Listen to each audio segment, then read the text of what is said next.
In today's video, I'm going to teach you how to sync two cards in Trello.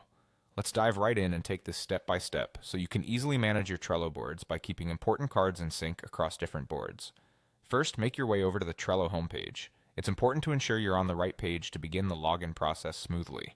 Once you're on the homepage, click on the Login button. This will prompt you to enter your credentials so you can access your workspace. After clicking Login, you may choose the method you prefer for authentication.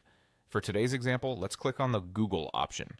Using Google is a quick and secure way to sign into Trello, especially if you regularly use Google services. Next, you'll be prompted to select your Google account. If you have multiple accounts, make sure to pick the one that's linked to your Trello account to avoid any access issues. Once you're logged in, navigate to your Trello board by selecting it from your workspace. Once your board is open, move your attention to the Power-Ups section. Power-Ups are essentially app integrations that enhance Trello's functionality.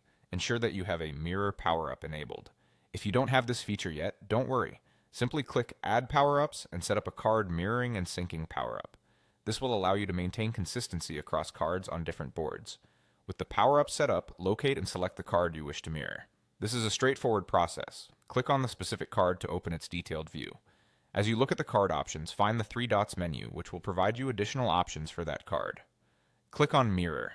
This option is available thanks to the power-up we previously enabled. By selecting Mirror, you're initiating the process to sync this card with another board. Now you'll be asked to choose the board where you'd like this mirrored card to appear. Select the desired board and proceed by choosing the exact list on that board where the card should be mirrored. This step allows you to effectively organize your cards and ensure that the mirrored card appears where you need it. Finally, decide on the position where this mirrored card should be placed among other cards in the list. With everything set, click Mirror once again to finalize and complete the process. And there you have it. You've successfully synced two cards across Trello boards.